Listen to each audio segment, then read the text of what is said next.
नमस्कार, मैं सुनीली पवार आप सभी का गणेश ज्योतिष में स्वागत करती हूँ। तो दोस्तों, आज हम बात करेंगे आत्मा कारक ग्रह के बारे में। कई सारी रिक्वेस्ट आई थी, तो आज सोचा चलो हम इस बारे में बात करते हैं। आत्मा कारक ग्रह का अर्थ क्या होता है? आत्मा कारक जो थियरी है, यानी जो कारक ग्रहों की थियरी है, वह जैमिनी ऋषि ने बहुत ही सुंदर तरीके से लिखा है और उसका विवरण किया हुआ है। महर्षि पराशर जी ने भी अपने बृहद पराशर होरा शास्त्र में जैमिनी ऋषि जी के लिखे हुए इस कारक थियरी को बहुत ही सराहा है और उसके बारे में भी लिखा हुआ है। दोस्तों, जब हम आत्मा कारक ग्रह की बात करते हैं तो आत्मा कारक ग्रह का अर्थ यह होता है कि हम सभी कोई ना कोई ग्रह लेकर पैदा हुए हैं और उन सभी ग्रहों की कोई ना कोई डिग्री होती है, अंश होते हैं, और उस ग्रहों के अंश अनुसार ही हमें नक्षत्र प्राप्त होता है। क्योंकि जो अंश में जो ग्रह रहेगा उस अनुसार हमें नक्षत्र मिलता है, ठीक है। और जो ग्रहों की डिग्री सबसे ज़्यादा है आपकी कुंडली में, यानी कि जो ग्रह सबसे ज़्यादा अंश धारक है, वह आपका आत्मा कारक ग्रह बन जाता है। समझ के चलिए कि आपकी कुंडली में जैसे सूर्य से लेकर शनि तक सभी प्लैनेट होते हैं और राहु केतु होते हैं, परंतु राहु केतु के बारे में असमंजस है। या तो कई लोग राहु केतु को भी आत्मा कारक ग्रह मानते हैं, कई लोग नहीं मानते। मेरा पर्सनली ऐसा मानना है कि राहु और केतु अगर आत्मा कारक ग्रह बन रहे हैं, या तो फिर समझो आपका गुरु आत्मा कारक ग्रह बन रहा है, यानी कि सभी ग्रहों के अंदर अगर आपका गुरु समझो 25 डिग्री का है और बाकी सभी ग्रह 25 डिग्री के नीचे है, तो इसका मतलब हुआ गुरु महाराज जो है वह आपके आत्मा कारक ग्रह है। और अगर गुरु 25 डिग्री का है और अगर राहु केतु भी 25 डिग्री के हैं, तो सिर्फ राशि बदलेगी राहु केतु की आमने सामने आने की वजह से। तो आपने देखना है कि यह राहु भी कुंडली में गुरु के साथ किस तरीके का प्रभाव डाल रहा है, परंतु गुरु ही आपका आत्मा कारक ग्रह बनेगा। फिर आपने क्या करना है कि इस गुरु को आपने अपने लग्न कुंडली में उसको जांचना है, कौन से भाव में बैठा है, और यह आत्मा कारक ग्रह आपके नवमांश कुंडली में कौन से भाव में बैठा है।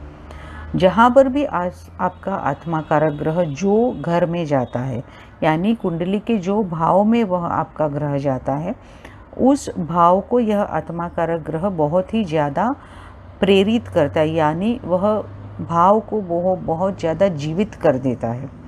और आपका पूर्ण दृष्टिकोण, आपका पूर्ण जो भी आपकी जो एक विजन है, आपका दृष्टिकोण है, वह सभी उस भाव के प्रति सबसे ज़्यादा बढ़ जाता है।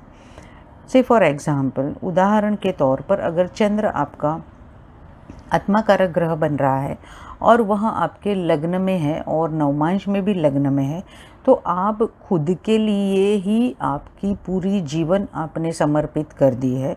इसका मतलब कि रिस्पॉन्सिबिलिटी, यानी कि जिम्मेदारी आप पर आ रही है। कई प्रकार की आपको ऋण निभाने हैं, आपको अपने आप को इतना प्रिपेयर करना है, इतना आपको तैयार होना है खुद के लिए कि आप आगे के कई समय तक, जब तक आप हो तब तक आपने कोई ना कोई जिम्मेदारियां बांटनी पड़ सकती है या तो उठानी पड़ सकती है।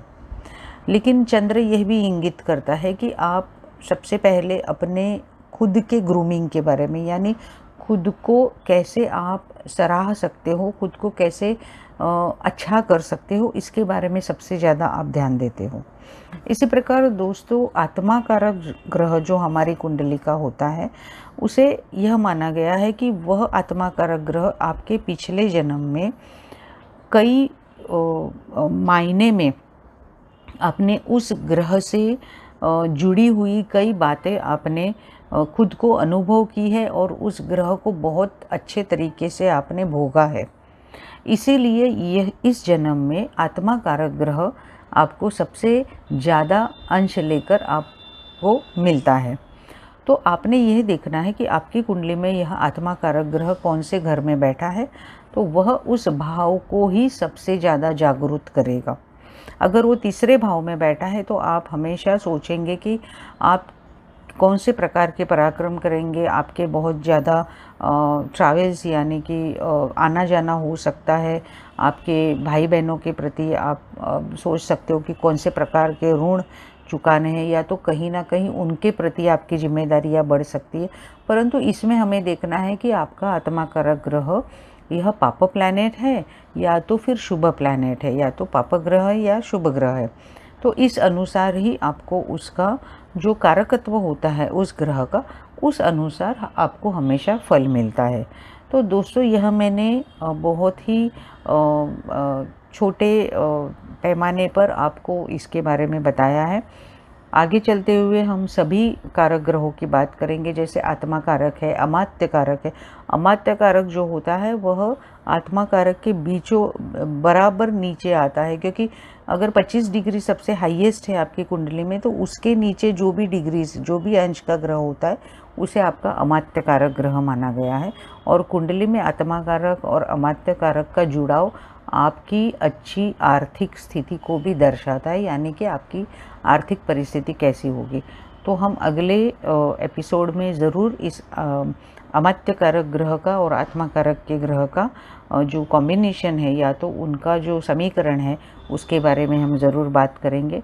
तब तक के लिए गणेश ज्योतिष के साथ जुड़े रहिए। मेरी चैनल को सब्सक्राइब करना मत भूलिए। और जैसा मैं हमेशा बोलती हूँ कि सबका मंगल हो और मे ऑल बी ब्लेस्ड। नमस्ते।